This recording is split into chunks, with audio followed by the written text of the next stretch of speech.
السلام عليكم، مرحبا بكم معايا في شيوات نعمة. اليوم ان شاء الله غادي نقدم لكم طاجين لحم معسل بالبصل والبرقوق، كفكرة الطاجين مالح وحلو. دونك بالنسبة للمقادير سيداتي، فاحنا غنحتاجو عندي قطعة من اللحم على حساب عدد افراد الاسرة ديالك. عندي هنا كمية من البصل اللي شنت على هذا الشكل هذا. انا هنايا راني مشلفة جوج ديال البصلات كبار. عندي كمية من البرقوق، واحد المعلقة كبيرة ديال الربيع مخلط مقطع. عندي هنايا كميه من الزبيب، فص واحد من الثوم محكوك.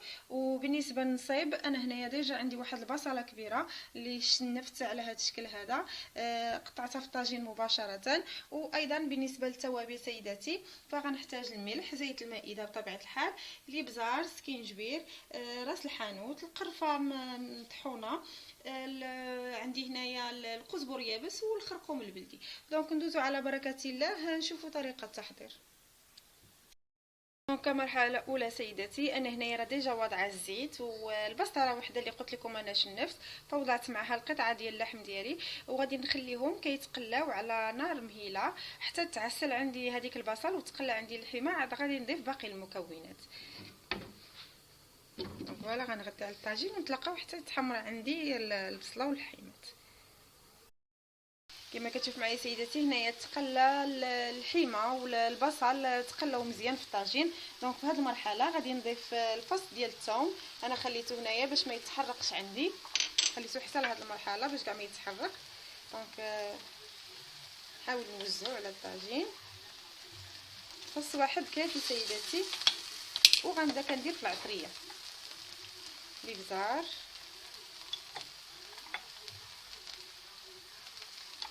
خرقوم البلدي،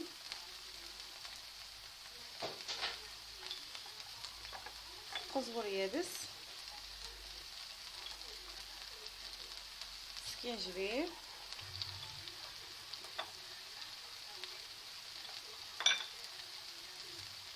راس الحانوت اولا كما كنقولوا لقامه المروزيه، وشويه د القرفه. دونك غادي نحاول نخلط هاد العطريه ديالي باش شواتها دير مع اللحم مزيان.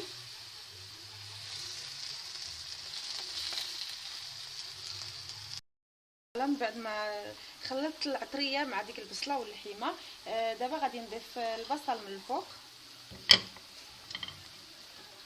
نحاول انني نوزعو على الطاجين.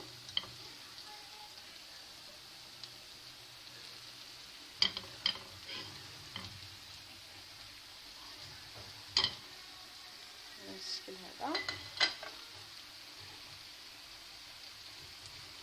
غندير كميه من الربيع من الفوق،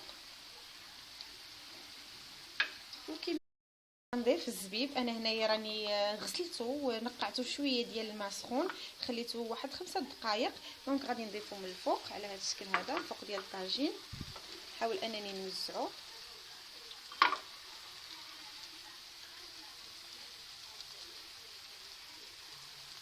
صافي، وغادي نحاول انني نروي الطاجين ديالي من الجنيه.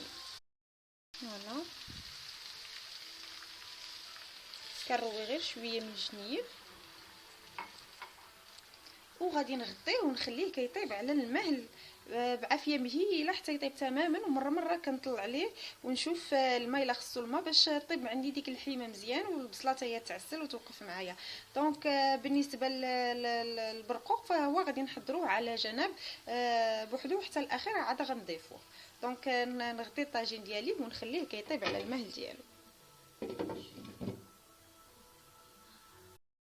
كتشوف معايا سيداتي، انا هنايا وضعت البرقوق، وضعته في هذه الكاسرونه الصغيره. غادي نضيف عليه كميه من الماء وغادي نخليه غادي نغليه فقط، غير اون فوا يجيب الغليه غادي نطفي عليه. نديرو على النار، اون فوا غادي يجيب الغليه غادي نطفي عليه.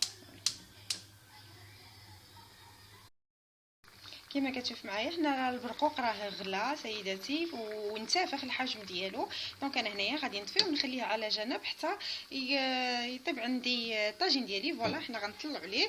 هذا هو الشكل ديالو. انا راه باقا ما زدتلوش الماء من الاول فاش ضفنا داك الكاس ديال الماء من الجنيب. دونك ها هو كيطيب. انا غادي نتسنى عليه حتى يطيب تماما، عاد غادي نضيف له البرقوق. فوالا نغطيه.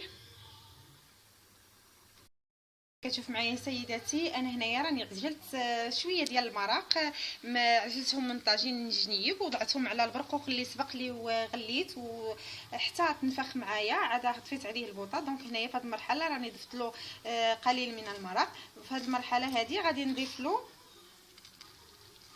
السكر سنيده. عندي هنا واحد 2 معالق كبار ديال السكر سنيده باش كنحلي هذاك البرقوق ديالي، وغادي نضيف له واحد شويه د القرفه وكنخليه يكمل الطياب ديالو على هذا الشكل هذا. فوالا. وهنايا راه عندي كميه من السكر سنيده، انا هنايا غادي ندردرها من الفوق على الطاجين ديالي على هذا الشكل هذا باش حتى هو يتعسل معايا. فوالا. وغادي نخليه يطيب معايا مزيان. معايا سيداتي هذا هو الشكل النهائي ديال الطاجين ديالنا المالح وحلو اللي حضرناه وقدمناه مع البرقوق معسل. انا هنا راه من بعد ما طاب ليا الحماس والبصله ضفت ليهم البرقوق اللي عسلنا من الفوق ورشيته بزنجلان البيض والعادي فقط للتزيين. تقدري سيداتي تزينيه ايضا باللوز مقلي او الكركاع او المشماش اللي متوفر عندك سيداتي في المنزل. كنتمنى سيداتي ان الوصفه ديال اليوم تكون نالت الاعجاب ديالك وتجربيها في المنزل ديالك. وبطبيعه الحال ما تنساوش الاشتراك في القناه والضغط على الجرس باش يوصلكم دائما جديد القناه. وما تنسونيش بلي جيم باش تشجعوني، وان شاء الله نتلاقاو في وصفه اخرى والى اللقاء.